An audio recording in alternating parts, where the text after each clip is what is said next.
Constructing your life is about much more than just building a bank account.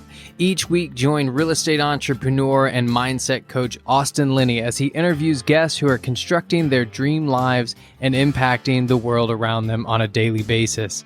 If you're an entrepreneur or wanting to start a business, or you just want to hear motivating stories of how others have overcome the odds, you are in the right place. And now for your host, Austin Linney. Guys, welcome to Construct Your Life here. We got Ryan Dumas is here, man. He's a financial guy for hotels, multifamily, so many things. But more importantly, he's just a great human and becoming a close friend of mine, quick friend. And he's on the road right now. We don't even know where he's at right now because we'll get into all that stuff. How are you doing today, Ryan? Going great, man. Thanks for having me on. I appreciate this here. Just working at a coffee shop / gallery, man. Yeah, man. So look, we'll just get into that right off the bat, and then we'll talk about some financing and stuff like that. So you made the decision. Funny enough, I'm leaving tomorrow as well. You made the decision to sell your house and sell your cars, and you and your family. How many kids do you have? 4 daughters. 4 daughters. God bless you. You made the decision to jump in an RV and take off for a year and to work from the road. What was kind of the catalyst behind that decision? And I know you're pretty new into the trip, about a week or two, but what was kind of the decision between you and your wife about that? Well, I mean, to make the long story short, or the short story not too long, I mean, it was, 2 months of being bored and stuck in the house, and then, not making any money at all. Saying, how can we do this? What can we do? And then we're bored. What can we do? And then I was like, well, we can do this, but if we can not pay the mortgage, the $500 electric bill and this and that, we can afford a, $600, $700 a month, nice RV. It's a couple of years old and, actually save some money. It is a depreciating asset, but have fun, tour for 6, 9, 18 months, come back, buy a house or buy land and build a house and stay in the RV and travel a little bit again. And that's where we were off to. We started researching RVs like midnight that day, whatever. And 6, 12, 18 hours a day, 2 weeks later, we bought an RV. I already work out of the house. I have an office in Fort Myers and just travel to conventions. And of course, I don't know when the next convention is going to be in person. I can get on a Zoom like I am now anywhere in the country and meet investors, meet clients in financing, meet my family in the other states and see them that I might not have seen them before. So that's kind of what we did. And, I had the house listed for 23 hours. Somebody was in contract. Long story short, 23 pages of inspection that we renovated and looks pretty nice. Needs new floors and new pool deck and some windows. But besides that, it was, a wreck before we got it. So anyways, a lot was nitpicked on the inspection. They wanted $15,000 off. So they're moving from $1 million house to a $500,000 house. And so we're out of contract and we just listed it about a week ago again, and we're waiting to sell it. I love it, man. And that's really what the podcast is about, is about constructing a life around a lifestyle, not a thing that you need to do, not something that you have to do. And I think one of the things where we align so well on is you are a relationship guy for sure. It's part of your business. It's how you do financing and stuff like that. But I think there's an unplaced value of meeting somebody in person, right? And that's what you're going to do over the next year is kind of meet your clients and meet investors and so on and so on. And I think that's something that's super important that is lost this day and age that matters to people. It is. I mean, we met and talked and Facebook and this and that, and I don't know, a year and a half later or whatever it was, but there's people that maybe 2-3 years I've closed 2-3 deals with, but going to that convention, going to their house, going to wherever they're at, breaking bread with them, talking to them, helping them out in their business. And I go to places, a lot of my clients are hotels. I've done it for 8 years, apartments and gas stations and liquor stores. I've, at self-storage, I've done for, 2.5 years. So, I mean, but those clients most of them are from India, and they have friends, cousins that are buying a business every single year. And they're like, hey, I've got volleyball today. You want to come over here? There's 20 of us meeting together. And I meet 10, 12 of them, buy drinks, buy some food, hang out with them. And I'm working 5 deals now from, one little meeting. So I mean, that's what I do. I take pictures of food people hang out with, and that's changed my name into the commercial traveling RV financing guy now, and have about 700 or 800 people on Facebook on that. And I did that when I heard Tim Bratz talking about branding yourself. So I brand myself and market myself as much as I can. And even with the push-ups I'm doing with this push-up challenge, I get 1,000 to 2,000 people watching a fat, overweight 44-year-old do push-ups. I don't even know why, man. Yeah. So Something about social media that's very important is you can't, as a person, and I do this from the Airbnb space, you as a person cannot put your own ideas of why it's important to somebody else. Oh, I know, man. I just roll with it and keep it going. Whatever works. Whatever doesn't work, I fix whatever's not working. And moving. And so,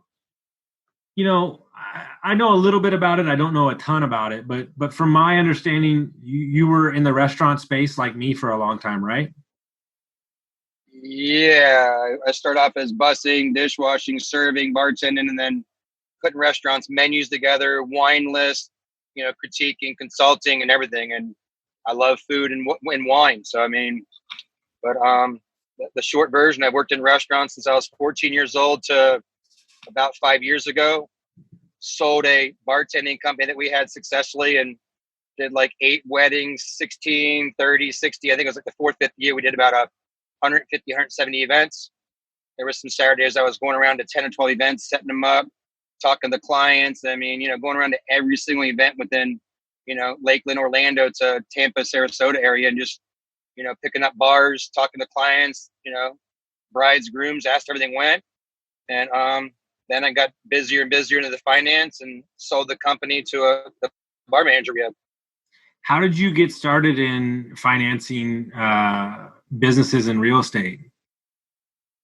I mean, the main thing is I was in restaurants working long hours, and was just starting the bartending company, and it was a little slower at that time.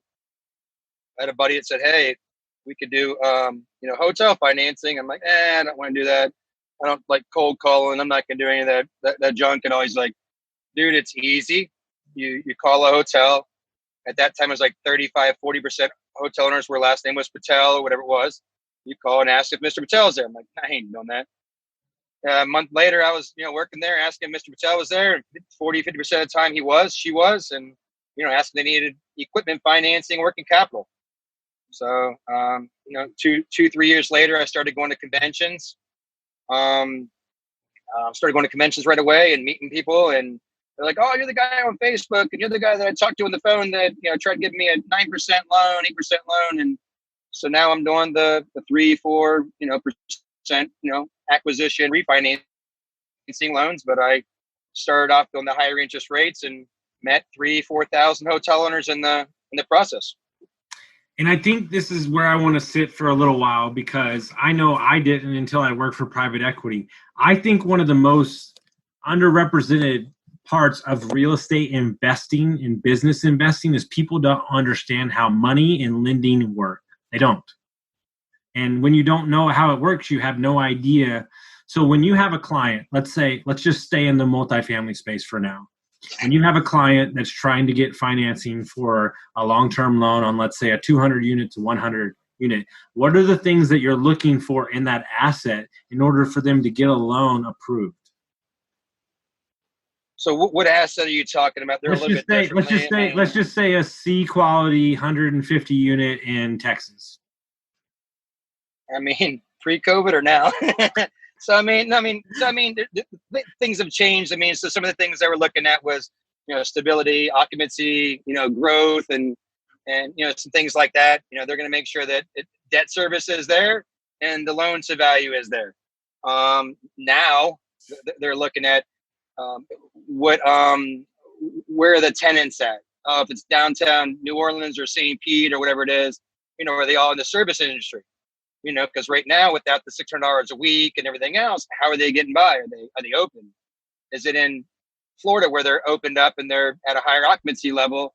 Are they in North Carolina or Washington or somewhere else where they're, on a 25%, or they're on the phase one still? So they're asking a lot of questions. They're getting real picky about where are they at this month, 3 months, 4 months, and each asset's different. If it's a apartment, they're dissecting, if it's downtown area, is there servers, bartenders? Because, man, in Dallas, man, there's some bars that are closed down that people are making $300 to $1,000 a day. They can have a $2,000 apartment right now. I mean, for I don't know exactly how long, but there's a lot of those apartments that just aren't doing well. And then to skip the hotels in Dallas and some of those areas that are mid-class and up, people aren't going to the airport in Austin and Dallas as much. So they're not staying in those hotels right there that were 80%, 85% occupancy. They're 30%, 35% now. So, they're looking, when are they going to stabilize again? Are they close to stabilizing? Most of the apartments that are diversified are doing pretty well. Most of the hotels that are independent, economy, extended stay are doing pretty well. Even the Candlewood Suites, higher brand and home twos that are extended suites. But if they're right by an airport convention center where usually they have 3, 4, 5, 6 demands, usually it's good, but nobody's going to conventions. So San Antonio is very hurt in that tourism market. They don't stay in apartments, so it's not hurting apartments as much. But the hotel sector and those gift shops and the tourism areas there are being really hurt right now. And I'm doing looking at one apartment, and I'm a hotel financing there, but it's a little bit harder because of that area.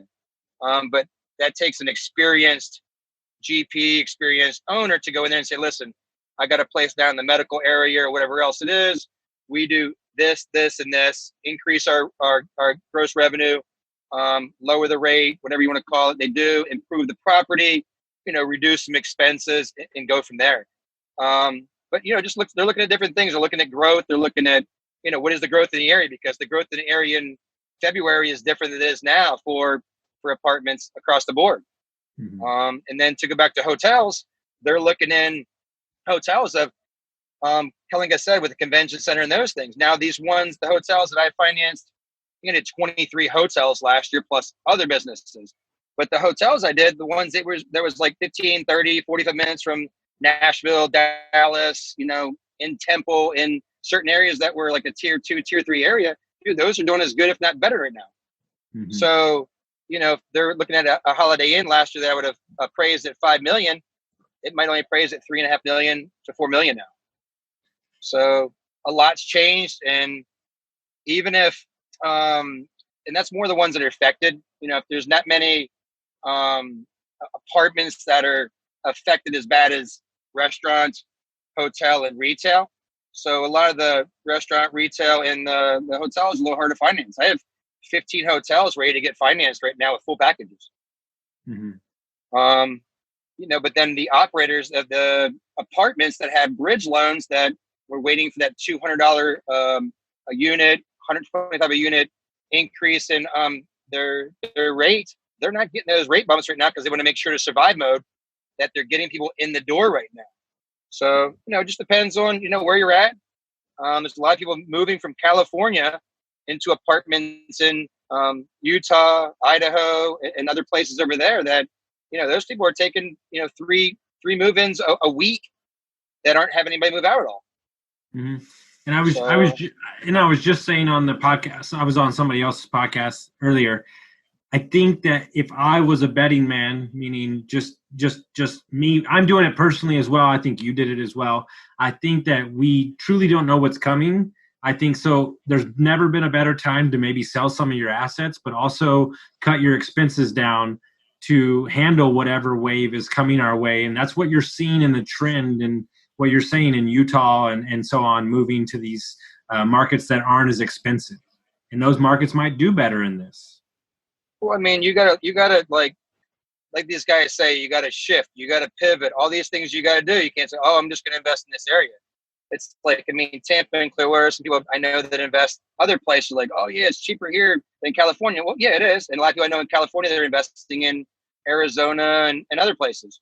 But, we're looking for strategic markets that are in, Idaho, Utah, Tennessee, that maybe aren't in the big city, but, 15, 20 minutes away, or they're 2-3 miles from the city.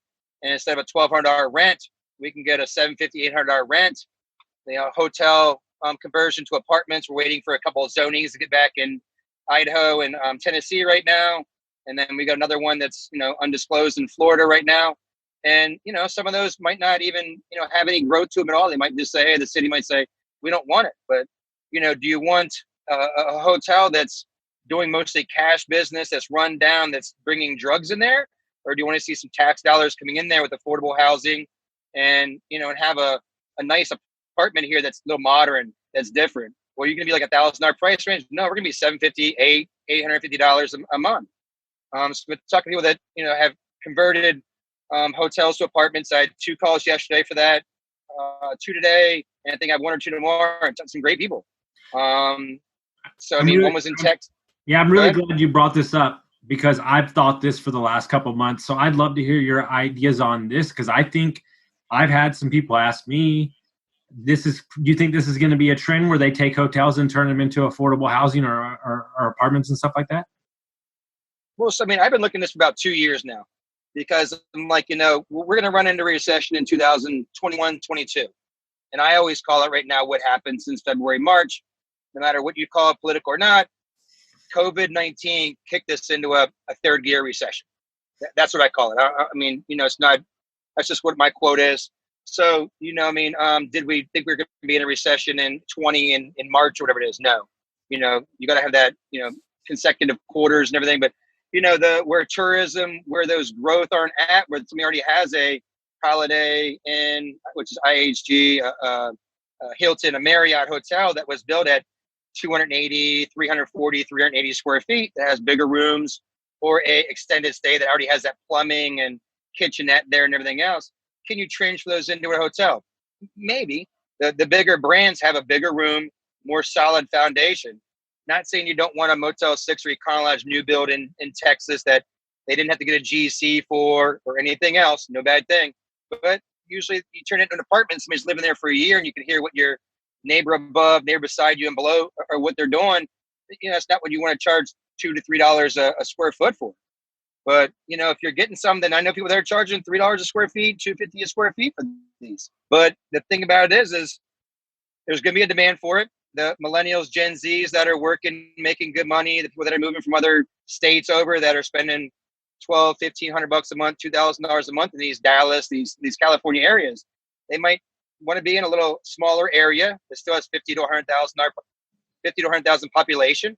But the thing about it is we're going to have nice rooms, Murphy beds, or just nice design on them where they have, if there's 100 rooms or more, we're going to have some single beds. We're going to look into feasibility studies, look in the area. Is there a lot of businessmen, women? Is there families? Because if there's a family of 1 kid or 2 kids, they can have a 2-bedroom. A master, a 2nd bedroom, closet, bathroom, kitchenette, family room, living room. Some people want bigger rooms, but if you are downsizing from a 2-bedroom house, they can move into a 2-bedroom apartment and save $300, $400, $500 a month during the recession for a year or 2. So we think it's a good, 5, 7 years that people are going to want these modernized studio apartments. And we're looking at 200-unit hotels that we can do 120 single beds and take out half of the other rooms and do double. So instead of 384 square feet, they got almost 800 square feet now of space and do a 2-bedroom. Mm-hmm. It's going to cost money to do that, but if you find those by these bigger universities that have, we've been doing lots of studies, and I saw one that a buddy posted yesterday. People weren't wanting to stay on base on their college because of this. So if they're going to stay a mile, 2 miles away, you're still close by. Of course, they're not as expensive as getting a 3-bedroom and sharing it with 2 other people you don't know at $1,500 to $2,000 a month. You got a $700 a month by yourself, 320, 340 square feet. So your electric bill, everything's cheap. And then we want to, organize them as, if there's a couple that are close by that we end up doing, we'll do one with an outside terrace with some stuff in it. The next one might have a dog park. The other one might have, food, restaurants, trucks that come by. So we're doing different things, and we're going to ask all the clients and tenants, what do you want? Mm-hmm. If we buy an apartment that's there and it's a ran down apartment, what did your old owner do that you didn't want? Oh, it's been a wreck here. It's dark at night and we want some lit up area with cameras, and we're just going to, kind of feel what they need. make sure we have good customer service and give them what they want. But, you could turn a $3 million hotel with a $1 million renovation into a $6 to $8 million value. Mm-hmm. Yeah. You get me fired up because I love this idea. And but there's a lot of bad ones out there though too. I mean, because you were bringing them to me, and if they don't cash flow, it's in an area that their apartments are $500 a month, $600 a month. It's not going to work. No, it's not, and you have to be strategic about where you place these things. But understand that this is so much greater, and I think that as a real estate investor, I don't think we pay attention enough to trends. Right? Some of them don't. On where we're headed in society, right? And these people love community. The younger generations love community. And if you're like, they want more options available is what I mean. Like me personally, like you're telling me what you said, I would move in there. Like that works for me. Like, I mean, I don't have a lot of stuff. I would live there if I worked near there and stuff like that. And I think that we as investors need to understand that the mold is broken every year and things are changing. And political financing, whatever you want to call it, shifts away the round you operate. But by being flexible and open to these ideas that you're talking about, and I think more importantly, you said something super important there: listening to your tenants and really like digging into what they want, and that's going to keep them there that much longer. Well, I mean, just on that fact, when you get to these places and it's you turn it over and you get apartments. I don't have experience on the apartment side yet, but I'm working with people that are experienced. And people that have 500 units, 1,000, 2,000, 3,000 units, I've talked to a few people. I'm like, what do you do? I've done consulting for 4 hotels. I've done a lot of financing. How often do you go to the place? How often do you visit it? Well, we live 2 hours, 8 hours away. I'm like, okay, cool. There's 4 of us GPs. We take turns going to it. I'm like, well, what do you do? And he's like, well, we just tell them, hey, we're coming in the first of the month, or we're coming in the Friday the 5th. And then, the next person comes in the next month and we take turns. I'm like, can I ask you something? I'm like, what? I'm like, why do you do that? And he's like, how many apartments do you have? I go, 0. I've done a lot of consulting and, made 6 figures and I've doubled every single year. And I'm like, I've done consulting, but the owners ask me when I'm coming in, the employees, and I won't tell them. Because if I told them when I was coming in, and a lot of people that are very smart, very good, maybe one thing they're missing or what, but I don't know everything, but there's a few things I know. And people are like, hey, I'm coming in the Friday the 4th. Well, you know what's happened Thursday the 3rd? Mm-hmm. They're cleaning that place and making it look clean and spanning for you. I don't say when I'm coming. I can go. I walked into a hotel before when I did consulting, and they're yelling at each other. You know what? I was stood at the door, and I was like, what the heck? So I stood there, and I came in quietly, and I don't rent no nice vehicle or anything. I put them there in a little meter car, and I'm like, hey, what happened? Oh, they were drunk and they were this. So I consult with the owners. I'm like, hey, that's not how you act, and and of course, their staff. The next day, I was sitting on the couch. I sit there right by the front entrance, and they're like, one lady's like, I don't know, where's there a good place to eat? I don't know, just everything around here sucks. I'm like, hey, what's going on here? I said, just tell them the Gettysburg place or this place in this town, and over here there's this Mexican place. Ask them what they want, and I'm like, okay, cool. And she's like, okay. Then the next day, this one somebody's asking her, where to eat, where to do things, and just being nice. Well, that's gonna help with customer service, reviews, and everything else.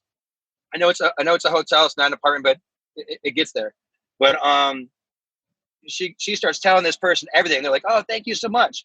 That person left a review. I found out that person's review, 5 stars, so nice, so nice. I gave her a $50 gift card. I do consulting. I got paid to consult there. I came in every quarter. And then she's like, who are you? And I was like, I just talk about the owners, consulting. And then I did a pizza party one day. I brought in some bakery the next day from the best bakery around. I took pictures, shared on Facebook.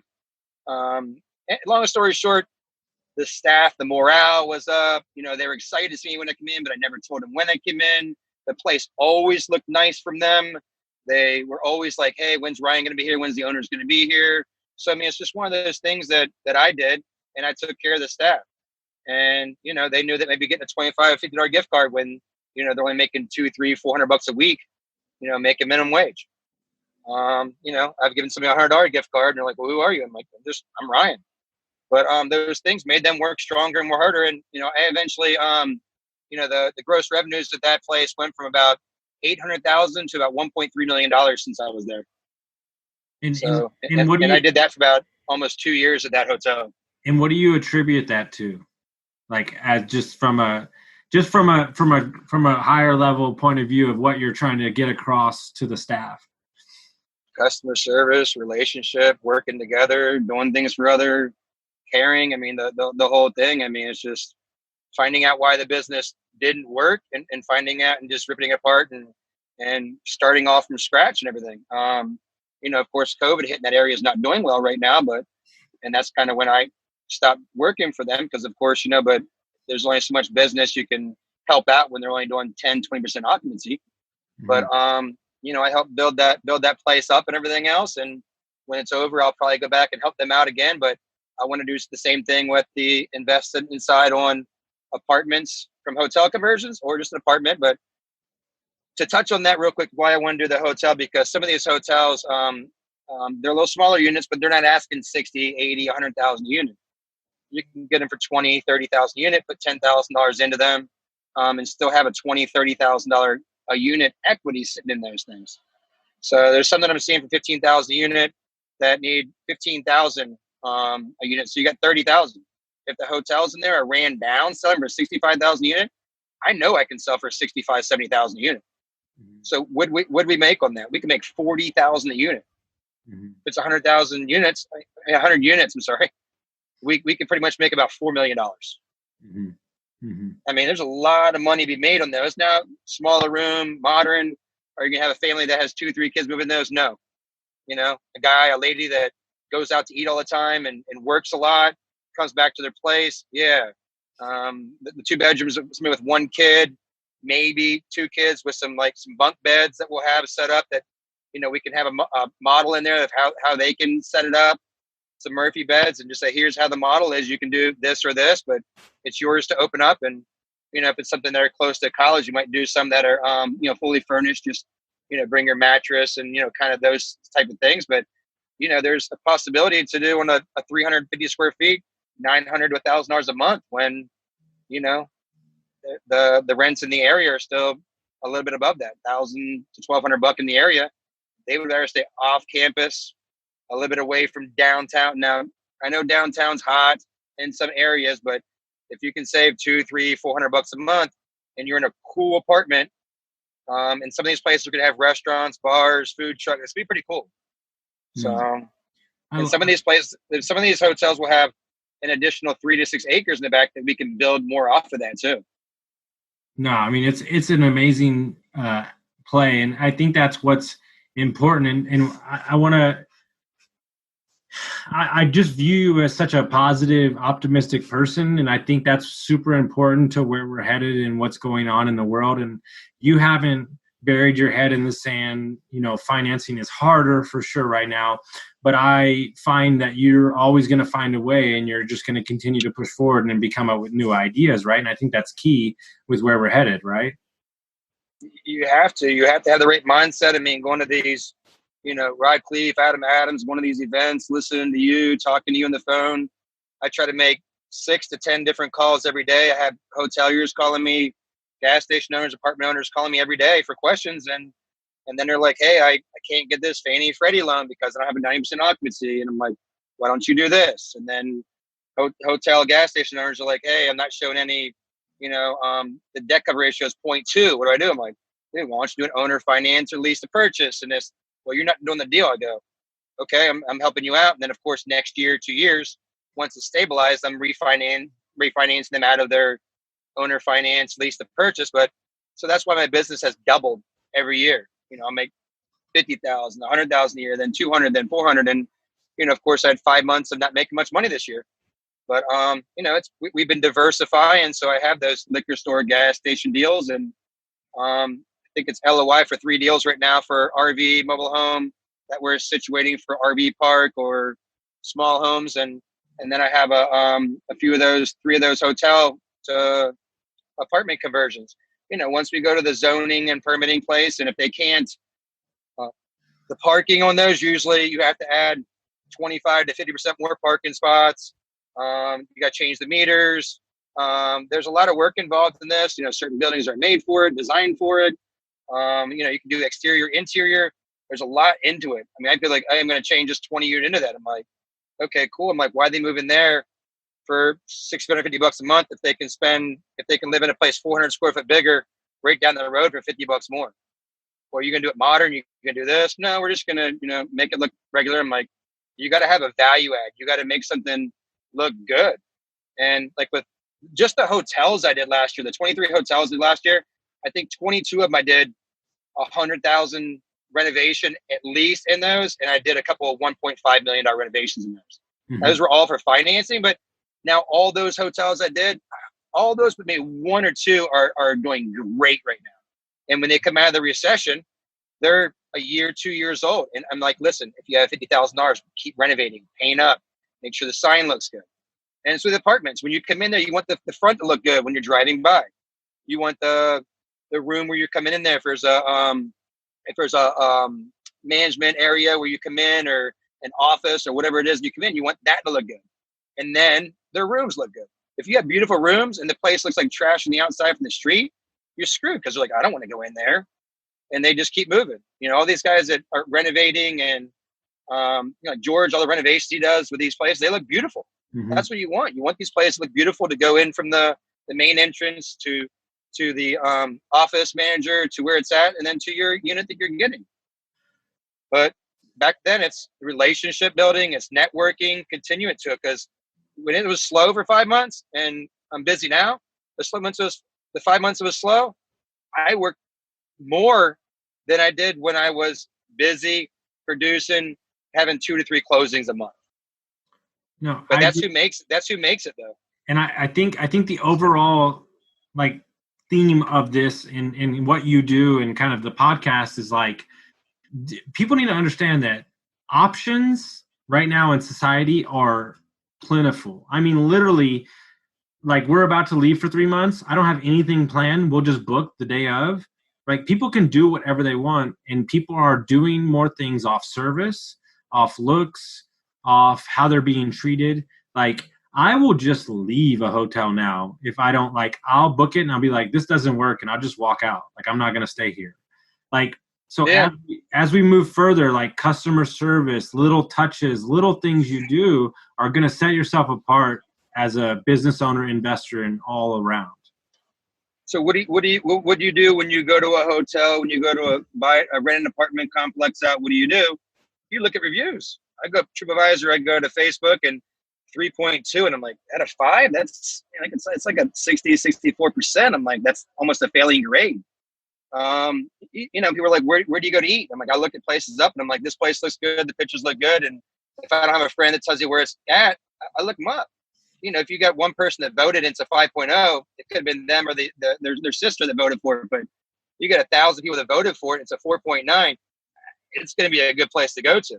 So that's where customer service, taking care of your staff. Your staff's anger is not happy working there. Mm-hmm. They're not going to be good. Your food could be the best food. I'd rather go to a place with good food and great service than great food and horrible service. No, you're 100% right. And I mean, I know it doesn't make sense to some because I'm a foodie, but I want to get taken care of. I don't want to wait 20 minutes for a drink. I don't want to make an hour and 15 minutes to get my dinner. No, I sold wine for 20 years, and I got a friend who knows more about wine than anybody I've ever met in my entire life. But his customers used to have to wait like 15 to 20 minutes to get their first drink in their mouth because he's explaining so much about the wine. And I always told him, I said, hey, bro, that dude has worked all week. All he wants is a effing cocktail.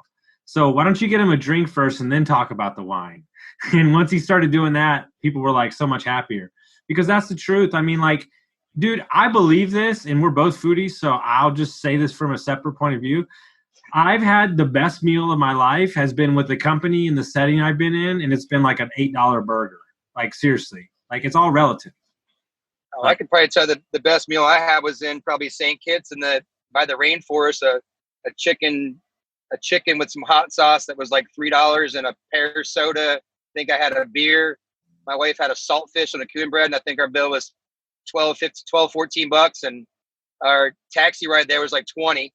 And then the next day we spent $200 on like lobster and filet, and I was like, let's go back there again. I mean, foodie, but I like good stuff. And the guy was like, I made this hot sauce. I cooked this chicken in the back of the hut here. But that's travel. You're going to see that traveling. That's why we got the RV. I mean, but now we have our year booked out until December. Okay. So we're going away 6-8 weeks to Colorado from Florida back. All that's playing because Colorado, we had 6 RV places that were booked up 6 months out. Okay. And there's a couple that don't take RVs over 32 feet. And we got a 38 footer with 4 daughters and a wife. We have to have a bigger RV. So it's 2 years old, man. And we're going to have a blast doing it. And then we got to come back here for every 6, 7, 8 weeks. We're going to come back here for about 4 to 5 weeks at a time. Visit my 15-year-old daughter, spend as much time with her, do my work, visit my clients, and then, businesses that we're looking at here, investing into and everything, taking care of those, making sure the asset management and, making sure back to what we said about relationship and customer and tenant base is going to be good. And is there any concern, because I don't have one, but I just wanted to ask you, is there any concern when you decided to do this that you aren't going to be able to be as present in your businesses or in your job? Was that ever crossed your mind? Present in meaning like people think like, oh, I have to be here to invest, or I have to be here to do my job. Like, how could I think about leaving? How could I work from? People tell me this all the time. Austin, like, you're on vacation, like, stop looking at real estate. And I'm like, no, you're an idiot. This is my lifestyle. This is not a thing. Like, this is just who I am. Like, I love investing in real estate. Like, it's part of me. It is. I mean, like anything, you don't want to be an absentee owner and buying something in, New Mexico and no partners, nobody lives there. But, just like a restaurant business, you need to be outside your restaurant more, talking about it, advertising, everything else, or than you are in it, yelling at your employees or just saying, hey, this food's good or whatever it is. Well, you got to talk to people. You got to go out next door and go to the bars and the comedy clubs and go, hey, come to my restaurant. Here's a free drink ticket or whatever it is. And I learned that in college, even though I didn't finish college. I got about 60 credit hours. Different story, but yeah, man. I mean, I learned a good bit in college. I learned a lot at other restaurants and bars I worked, the ones that made it, the ones that didn't. Like, I worked at a restaurant in Clearwater, Island Way Grill, worked there about, 10, 11 years as a bartender outside, and redid their wine list, their drink list a couple different times. And just our owners like, hey, y'all tell 10 people to come in this place and we'll get busier. When it first opened up, and then we tell 10 people, and then we had an early bird special. He's like, hey, tell 5, 10 people. We told him, and they got busier. It's just word of mouth, the networking and thing. But, so there's a lot to each industry, how they operate, how they work. But we're going to have partners in each city that we do have an asset in, so that we do manage it, asset management. And then if other partners need to visit once a month, once a quarter, depends on how big it is. If it's a 16 unit, we're not having to go there every month or quarter, but the person that's there takes care of it. But, we pick strategic cities that one of the partners know how well that city is doing, the taxes, insurance, demand, growth, jobs, all those things in there, and pick that. Yeah, I live in Clearwater, but Clearwater I might see that things are, high price and there's nothing around here. Now somebody else might buy where I'm buying that is buying in Clearwater. But I know people in Canada like, oh, I'm buying in Clearwater. I'm like, why? I'm like, well, up here stuff's crazy expensive and I'm buying down here. I'm like, well, yeah, but I'm not buying in Canada or anything else right now. But like I said, we're in strategic cities that there's growth for that asset. I have, mentors and of asset management, of financing that I use. And if it's something that I can't finance, there's local banks that do things that, might not work with us. We're a boutique broker. We usually have like 3 SBA lenders, 3 non-recourse lenders, our Fannie Freddie products, and our couple of our, bridge lenders, but nothing big. But, I know the presidents, I know the vice presidents, they know me. I've worked with them for years. And there's one bank that we did $255 million with. They did around 700 to 800 million roughly. We did almost a third of their volume just in our SBA deals. And that wasn't even all of them, but there's no extra points. There's brokers that on those SBA deals that are charging an extra 1 or 2%. We didn't have that, so we work on volume. And that's the thing. When I close 2 deals, next year I closed 4, next year 8, next year 16. I was on pace to have like 3 or 4 deals a month until the epidemic / recession hit. So, but yeah, you gotta think smart. You gotta learn all those good things you learn. You got to learn the bad things from everybody that went through the last recession of the asset, whatever it is, and try to make those mistakes and then learn from the mistakes you do make. And you can't do this thing all by yourself. No, you can't. And when you're humming like you were, because we met in late February and you were humming, and COVID hit and changed your business. What did you tell yourself every day to kind of stay positive and keep moving forward? Well, I mean, I tell you what, when I met you, I was about to close on a bank like $50-60 million of deals in like the next 2, 3, 4 weeks. Mm-hmm. The one day the stock market plunged. I think it was like a week or two later, I'm guessing, from when I seen you, I think, in Keystone. And I lost a $13 million hotel and a $30 million portfolio, I think it was. Mm-hmm. We had like, hey, they're getting ready to wrap this up and send it out into, to the outside market and everything else, and nothing. And then, but of course they probably wouldn't be doing good with that non-recourse loan right now. At least the hotel one wouldn't have. But the other one, it was a value-add apartment complex. They're going to raise $200 a month rent. They changed their mind. And then, like I said, the 3 hotel portfolio. So that was a good bit of money that I didn't get. I didn't lose it because I never got it. But, it's depressive when you think you have all this money saved and everything, and you're going to make X amount of money. And then you're like, oh, cool, nothing coming in this month, nothing coming next month. So I just listen to, Rod Cleve, Tim Bratz, my Christian mentors, just different mentors I have, different coaches. I listen to you on things and just kept putting my head up, hanging out with the kids, spending, lunchtime with them, spending dinner time with them. I'm not always good at, Tim Bratz had a thing where he's like, you got to make sure you have time for your family, time for your kids, time for your wife. And that's what's like, dude, that's one of the things about the RV. I can sit there and work 9 to 11, 9 to 11:30, come back, work, 1 to 4 o'clock, whatever it may be, spend time with the family, and then 4 o'clock end it. Or if there's days we're traveling and my wife is driving, I've been on the phones from 8 in the morning to 2, 3 p.m. straight, just phone calls. I have an assistant partner does my, my analyzation for financing. And then there's a couple of us for the acquisition part, the different for multifamily, invest in multifamilyus.com. We're working on that. Madeline Yow's my partner, and I got different partners in Utah and some other areas we're working with strategically. And most of you I talk to, like, I want somebody experienced, like, I'm gonna do a hotel to a apartment.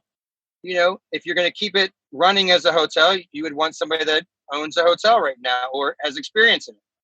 If you're gonna change it, knock it down and do it into apartment complex, pretty much immediately, and have that money in reserves and start renovating it, you might not need a hotel experienced person then. But you definitely want to check with planning, permits, zoning, all those things. And I've financed a couple of them. So, we're looking through the due diligence. The bank's asking us a million questions. So I know what the bank's looking for that I would look for as an investor. And I have people call me about an asset, and I'm like, well, what's your competition like? I'm like, oh no. I'm like, really? So, I mean, there's people that, like, need help. And I'm like, well, you're buying an asset that has potential, right? Yeah, I think it does. I'm like, well, you got projections in here. How do you come up with your projections if you know what your competition was? Because, if your competition's at 80% occupancy in a self-storage and you think you're going to be at 90% and you've never had one before, you're probably not.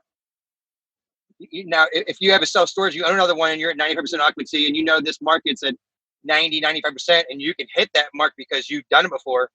But this place is at 18% occupancy. It's going to take some work. But if you've never done it before, and you can't give me a plan, you don't know what the competition is at. I'm like, well, how do you do that? I'm like, you can do a feasibility study or you can call these places up. I said, the guy a couple of days ago, I said, let's get on the phone. He's like, what do you mean? I'm like, tomorrow, 9 to 10. So I have a busy schedule from like 10 o'clock to like 6 p.m. tomorrow, 9 o'clock to 10. So we spent time, we called 8 self-storage complexes around there. How much are your 10 by 10s? How much are your 10 by 15s, 10 by 20s? Oh, 10 by 10s are sold out. I have about 70 of them and they're sold out. Man, I wish I had more of those. Okay, cool. 10 by 10s are hot. Call the next guy. Man, I don't have any 10 by 10s, but I'm renting my 5 by 10s out. 2 of them, or whatever it is, the price of one, and, giving deals on them. My 10 by 20s are pretty hot, but I only have 5 of them. And just so forth. So we got all this stuff there. And we found out that, realistically, roughly, mathematically, that they're about 80 to 85% occupancy, with a couple of calls the next day. I'm like, how many units did you have? Oh, I have 60. All of them are full. The ones that are 150, 200, it's gonna be a little bit harder to get those full. But we asked a bunch of questions, man, and kept writing notes down and writing things down. This guy's like, man, I never thought about them. Like, a lot of people that are smart and that have experience, that have 2 or 3 apartments, 2 or 3 self-storage, facilities, that's what they do. They figure out what their competition's at, how they can be number 1 at their competition. And banks will say, hey, if they're number 2, number 3 at the competition, I just want to make sure they meet debt service, and their appraisal goes by and they make the payments to me. That's it. So, some of the things seem easy, but, it's all about making sense. Like I said, networking with people that are smarter than you, and giving value to others that have no clue what they're doing, and giving value to others that are very smart, that might not know a couple of things, and you might know what they don't know. Mm-hmm. No. So, kind of a lot on some stuff there, but I learn stuff every day. I talk to people that, have $100 million businesses, that $100 million in assets, that I might have thought and that they have a 20-room hotel, and that's where they start off at, and they're still there. You just don't know who you're working with. And I meet people now that have 400-unit RV sites, 800-unit RV sites that want to work together.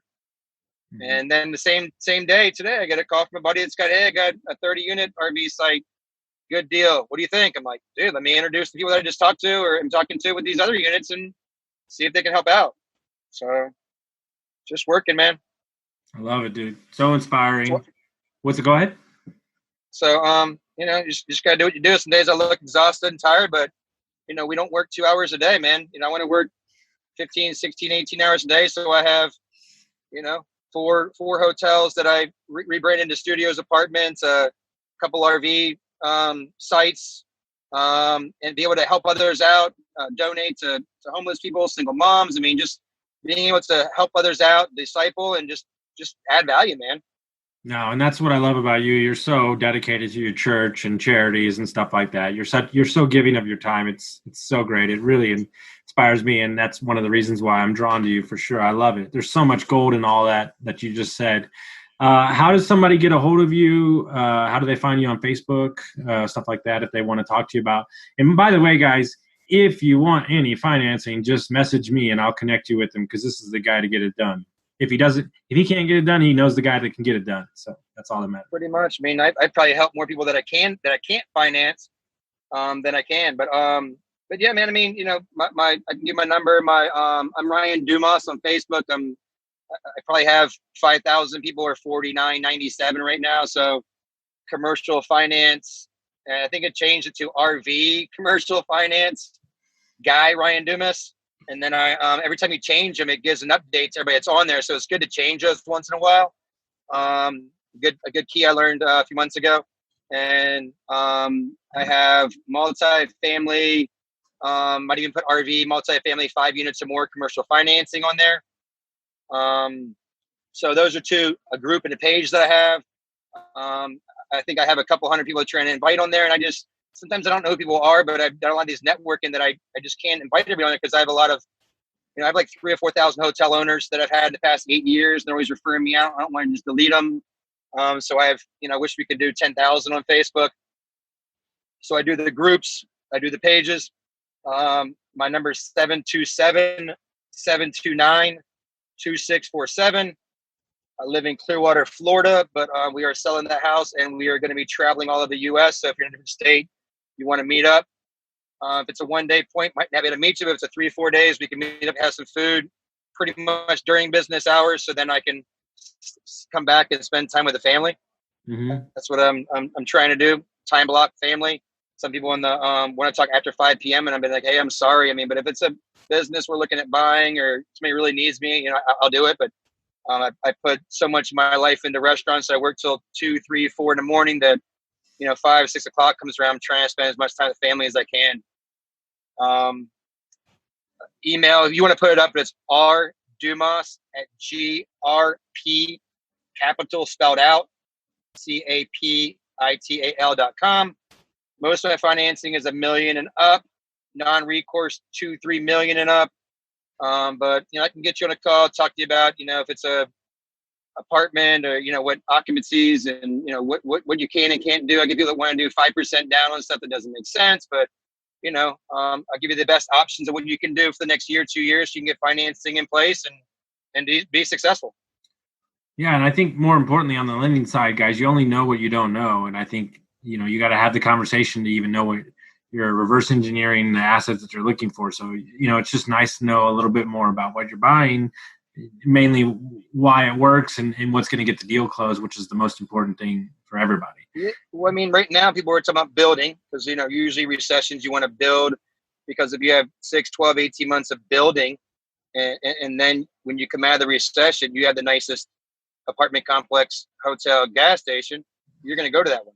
If you sit there and you say, I didn't make any money in 3, 4 years, 2 years later, you didn't do anything, you're going to have the slowest hotel, apartment on the block, and you're going to sell it and not make any money. So, I mean, but you just got to stay on top of your game. And, it's easy to not work like I did for 5 months and spend the money and, fall into a, depression. I've been seeing people that's one reason why I did the 22 push-ups with veterans that committed suicide. I mean, it's just one of those things. You can get depressed and be in a hole and not want to work. And my wife's like, well, you don't have anything going on. You're not getting nothing's going on. I'm like, I'm making calls. I'm going to network. I'm going to work with investors. And she's like, what'd that guy have? I'm like, he's got 20 hotels. She's like, oh, what's that guy have? I was talking. And she's like, you sound like, it's pretty big. I'm like, yeah, he's got, 4,000 apartment complexes and, units and everything. And, I'm just trying to people that are smarter than me. So it's like, people ask me a question and I'm like, yeah, I finance something like this. I haven't bought it. Like, well, it seems like you have this and that, but just trying to make myself better every day. And, if somebody wants to give me a call and just talk about life, man,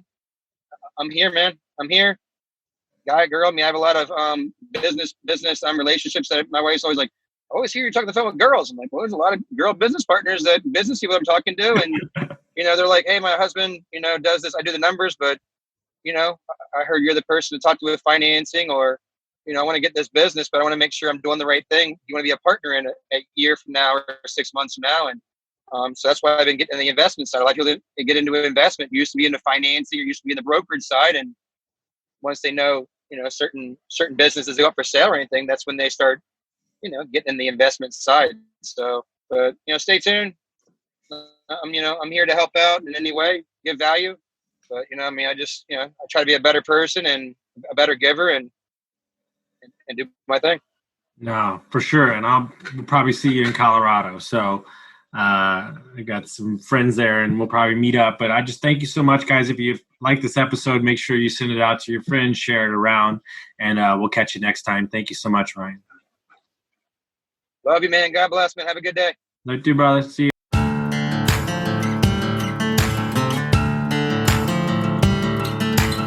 Thank you for listening to Construct Your Life with Austin Linney. If you enjoyed this episode, be sure to rate, review, subscribe, and pay it forward by sharing with a friend.